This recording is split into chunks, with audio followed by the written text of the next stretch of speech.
On this week's episode, we're going to talk about just send me the information.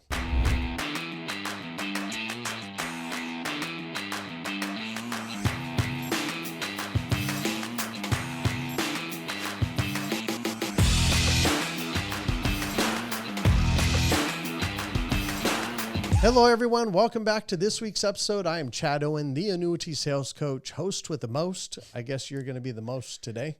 Yeah, we'll just leave it at that.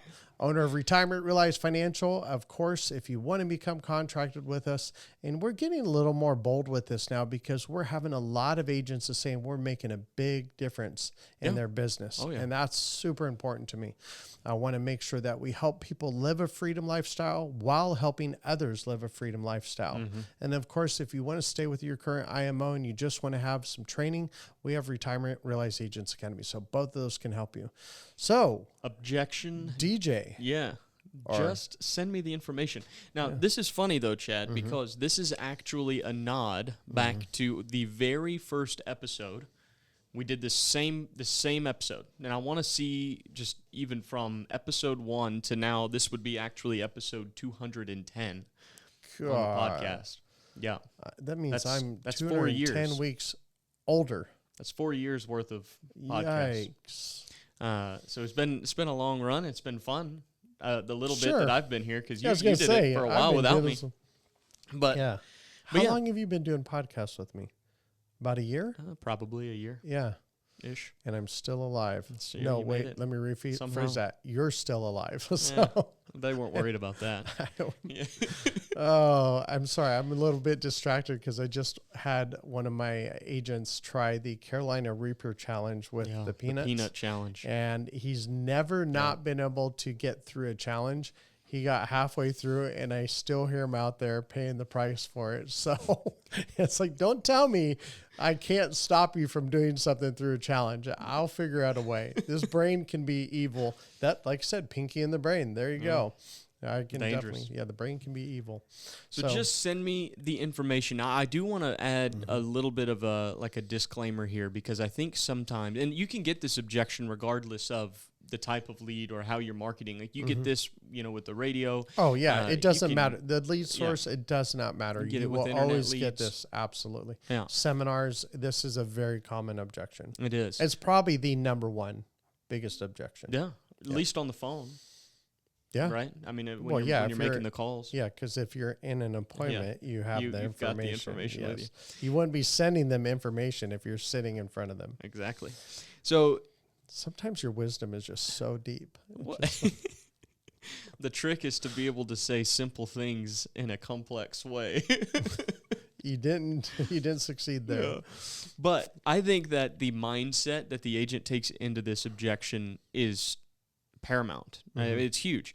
If you go into it, you hear that objection, and now all of a sudden you think, oh, these are just tire kickers, rather than, oh, wait, this person actually is interested in the information. That's exactly how I look at it. Yeah, no, I mean, if they're saying just send me the information, I do question sometimes how serious you are, because if I give someone an opportunity to meet face-to-face versus just reading a book, if I'm really serious about something, I'm not having them send me information. Yeah, that's true. I mean, I use this example. What information do you want me to sell you? Well, what you're talking about on the radio show or the seminar or the internet. It's like, okay, so which of the 200 different companies do you want? Which product? What's the purpose? What's the reason behind the money? I mean, it goes into so many things, and it's not that it would be so much easier to just send someone the information. Right. But I don't want to sit there and send people information that doesn't apply to their current situation. Right. And so it takes a lot more time to meet with people than it does to send the information. But I'm looking at it going, what is the purpose of the money? And that helps me determine what information they need. And often that's right in the appointment. Right. I mean, just last week, I had to change the pattern of what I was doing, switch the concept, because they told me it was one way. I went and met with them, found out they had a lot more money, which the week before that, I found out they didn't even remotely. It was very tied up, and they already had some annuities, and the surrender fees were high. So, I mean, I just said, I'm sorry, I can't help you in this situation. Yeah. I'm not replacing these because the surrender fees were high. The income value was high. but even with a bonus, it just wouldn't have been better for them. Yeah. So when I'm sending the information, often is right there, right in the middle of it. You know, if I have a serious thing and I'll tell someone, well, I just want the book. I never am going to call a doctor if I have a lump on my neck and say, hey, send me brochures on all lumps you know about. Right. I've done that before on the internet as far as some sort of ailment I thought I had. Within the first 2 links I clicked on, I should have been dead. Yeah. I mean, that's the reality. Do you find that just send me the information objection tends to come up more frequently after you've already talked to them about a face-to-face appointment? No. It comes up before that? Before. Okay. And rightfully so, because a lot of times people, when they are on the phone, they sound like telemarketers. Right.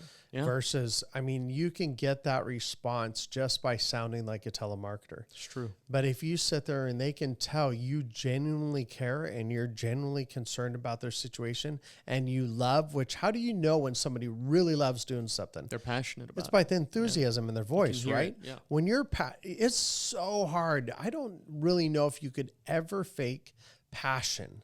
Yeah. You know, enthusiasm. Now, it is hard. It is. Yeah. I don't know if you could do it. I mean, you look at some of the way some people sell and you could go, well, they sounded really excited about it. That's when it sounds like an infomercial. Right. I mean, just stay up at 1 o'clock, 2 o'clock in the morning sometime and watch some of these infomercials. They're not passionate about what they do. Right. It's true. So, yeah.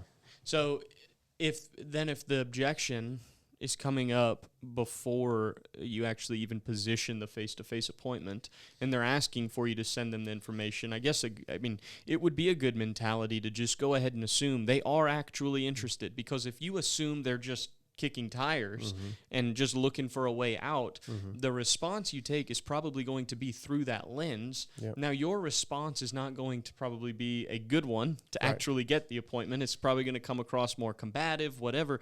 But I do like the way that you tend to handle that initially, because isn't one of the first things you say, like, well, what information do you want? Yeah. Right?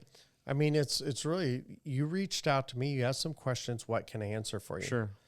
I mean, even that statement right there is really hard to just say, well, just send me the information. I just asked you, what questions can I answer for you? Yeah, but they don't say after that, they don't say, hey, can you just send me the information I saw on the internet or the information I heard on the radio? Rare. Really? Very rare. So they go into their whatever they have to talk about? Yep, I'll just say, what questions do you have for me? And, oh, you know what? I was kind of curious. I heard about this. How does it work? What is it? And I will tell people right away, what's an indexed annuity? And there's so many times people hesitate on telling what they're even talking about, which I don't know. I heard it's illegal. I've never really checked into it, but you're not allowed to not tell someone what you're talking about. Interesting. And I don't know why you'd want to anyway. Right. Are you proud of what you're doing? Right. You know, if you are, then you're going to be happy to talk about it. I'm not going to sit there and go, hey, how'd you save that guy from drowning?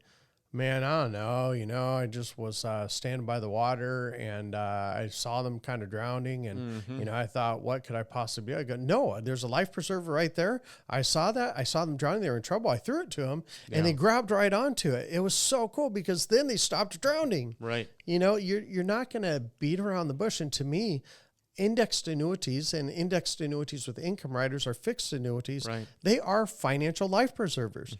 They give you something to stay afloat. You can't sink with those. Right. And so when I'm doing it, I'm not embarrassed to say them, say what it is. I'm not embarrassed to share what I'm talking about. I'll do it. Yeah.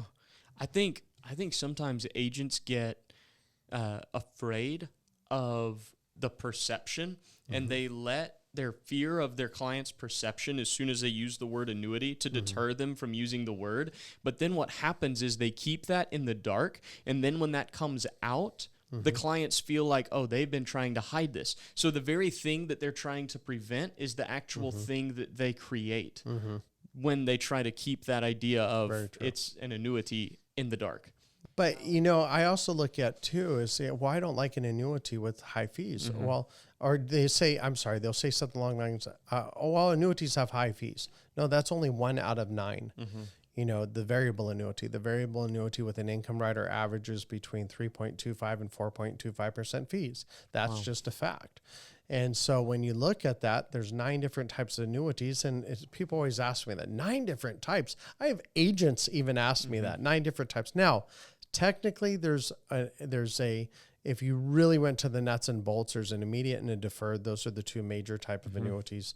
Or you can even, some people even say a fixed and a variable, but there's the fixed, the variable, the immediate, the index, the QLAC, the charitable remainder trust, the straight deferred. There's so many different types. The hybrid, the RILA. I mean, there's so many different types of annuities out there. And so when I look at this, and there's more than 9, but there's very few recognized. There's 4 basic. You have your immediate, your variable, your indexed, and your fixed. Those are the 4 that most people are going to know about. And when you start talking about your charitable remainder trust and all those others, those aren't used that often. Right. But when I'm helping someone, I need to meet with them face to face, and I need to make sure we're going over the scenario. Now, face to face can also be through Zoom.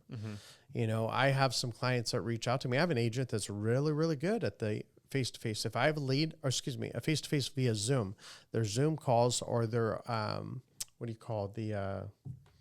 The virtual. No, like when you use your iPhone, FaceTime. Yeah, they'll use FaceTime. God, I just sounded really old there. I know what FaceTime is, and I know how to use it. Okay, but this is, as my wife says, when I can't think of something, she says your hard drive's full. It's time to empty that out. How do I empty it out? I go on vacation. There you go. Which, when you get this, I think I'm actually going to be on vacation, right? Yes. I think so. By the time this podcast comes out. I'll be in Alaska, sitting by a river, fishing, hoping to cook my wife some dinner and beat my chest and go, I provided food for you. So, and then fighting off the bear. Yeah, at I was the same time. You do that and let me know how that goes, because I'm envisioning a major eye roll. Oh, absolutely. Yeah. But that makes it more Yeah, effective. That's the point. The bigger the eye roll, the better. So yeah. If let's just role play this real quick for the sake of getting the script that you would use. Chad, will you just send me the information? Which information do you want? Well, the information you said on the radio show, or I saw it on the website. Yeah, but it always says customize. So what I'm trying to do is figure out what your situation is, what the purpose of the money. Isn't that important? Yeah. I mean, you need to know what you want it to do, right? Yeah. Okay, so that's what I'm here to do, is make sure I get you the right information. So what I do, statements. I come out there, meet with you, I explain how the products work, I bring you the kit and the book from the radio show or the website, and then I go over that information with you. And depending on which product I pick, I leave you that information, the illustration, the product brochures, my kit, my book, and then you take care of it, you read it, and you do your own due diligence. And then if we meet again, then we can go over questions. I like it, and what I like about it is the way you handle it right out of the gate. Is what information? Like, what information do you want? What information are you talking about? Because it sounds like, psychologically, it sounds to me like you're actually trying to meet the request that I made. But then I say whatever it is, and you're like, well, realistically, there's all these different insurance companies, and each insurance company has all these different products, and there's all these different indexes, and there's so many different things we could send out.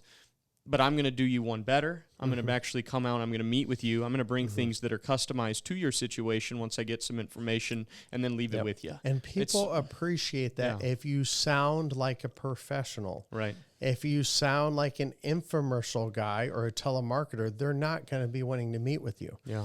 And if you sound confident and you don't go, man, this is really hot today, man. Oh, I hear a dog in the barking. Barking in the back. What kind of dog do you got? I mean, all sorts of things I've heard. Just don't waste people's time. Yeah. Be the expert. It's like the doctor. Now, I'm all for getting to know a client, but I'm not getting to know a client for the sake of the sale. Right. I'm presenting the information, and then I'll get to know them through that. But people don't want to be your friend for the most part. If you're just sitting there and you're going to their house and you're explaining things, they're not interested in a friendship. They want you to be a professional. Yeah. Now, I have a lot of clients over the years, especially once the market starts to tank and they're protecting their money or they're living off their income. They are over the top happy and they're super friendly. Yeah.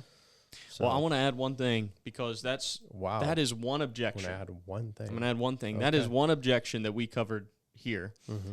And there are, as any listener would know, dozens and dozens and dozens of objections. So I actually went into the academy, Retirement Realized Agents Academy, and I tallied up. We have over 4 hours of objection handling training in the academy. Wow. So if you like Chad's objection handling, you should definitely go check that out, rragentsacademy.com. And if you're dealing with phone objection issues, there's a document on that website as well that you can download. It's called 21 Phone Objections. And you just said, we lost them all. I got distracted. Go to the website. We have 25 of the most common objections, and we have a whole bunch of others. We have 4 hours of uninterrupted scripting to help you get through the objection. That's what I'm doing. Oh. Yeah, I'm doing a telemarketing. So you're now. losing I'm showing them what it is. Oh, okay. Yeah, what the telemarketing voice is. Because, like you said, you just don't want to be that guy. Yeah. And I've helped so many agents through phone scripts. And that's the one thing that will do not ask them. You'll turn your client off immediately and they'll hang up on you. But if you sound professional, you don't do and they know you're excited about what you're doing and being able to help them, they'll stay on with you and they'll get the information. Yeah. You'll be able to help them get the information they need. Love it. So, welcome to the 210th episode that we've done. Thank you so much for being with us that long. And sometimes it's harder to be there longer with people. Sometimes, the first, 3 years, it was great. Yeah. But the last year's been a challenge. I get it. It's okay. Okay. We'll talk to you soon. Of course, you guys have a great day and happy selling.